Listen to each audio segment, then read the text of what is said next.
Hello, so let me cover one small things. Earlier we were adding one table. Instead of that, let us convert that table to the tree map.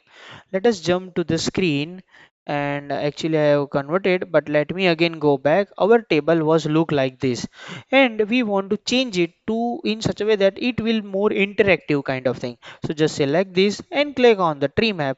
The data will automatically changed in terms of a tree map.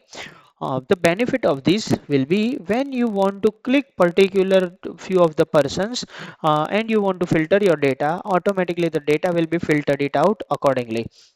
So by this way you can filter your data with the help of tree map. And other visuals are available.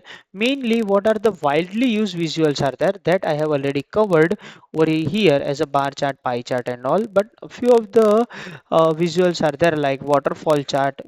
How this will work? This will consider as a baseline as a one column and it will add some of the data like adding and then after removing something and the final will be coming up. So this is called as a waterfall chart. It is like waterfall diagram. Okay.